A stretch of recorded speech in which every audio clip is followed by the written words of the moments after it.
Digital અરેસ્ટના ગુનામાં bank ખાતાઓ supply કરતી ગેંગના સાગરીતની સાયબર ક્રાઇમ પોલીસે પુણેથી ધરપકડ કરી હતી.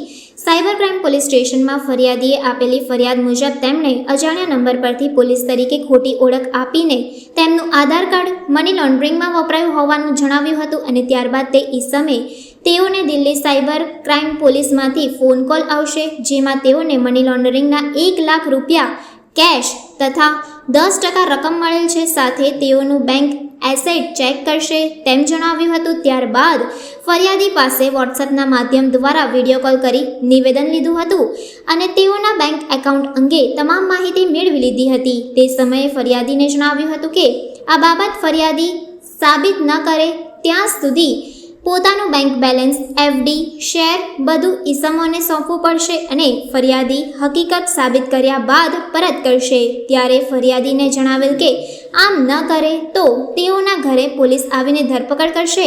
આમ અલગ અલગ બહાના હેઠળ ફરિયાદીને ડરાવીને કહ્યું હતું કે જ્યાં સુધી આ ઇન્વેસ્ટિગેશન ચાલશે ત્યાં સુધી ફરિયાદીના ખાતામાં જેટલા રૂપિયા છે તે સામેવાળાના ખાતામાં જમા કરાવવા કહી તેમની પાસેથી રૂપિયા 23 લાખ સામાવાળાએ તેમના બેંક ખાતામાં ટ્રાન્સફર કરાવ્યા છે, જે બાબતે સાયબર ક્રાઇમ પોલીસ સ્ટેશન ખાતે ગુનો દાખલ કરવામાં આવ્યો હતો. જે ફરિયાદના આધારે સાયબર ક્રાઇમ બ્રાન્ચની ટીમે ટેકનિકલ અને હ્યુમન સોર્સની મદદથી તપાસ કરતા આરોપી મહારાષ્ટ્ર પુણેનો મહેન્દ્રકુમાર મેઘવાલની સાયબર ક્રાઇમ પોલીસે ધરપકડ કરી તેના વિરુદ્ધ કાયદેસરની કાર્યવાહી હાથ ધરી છે. જ્યારે 23 લાખ રકમમાંથી સાયબર ક્રાઇમ પોલીસે ફરિયાદીને 18.86 લાખ પરત અપાવ્યા હતા.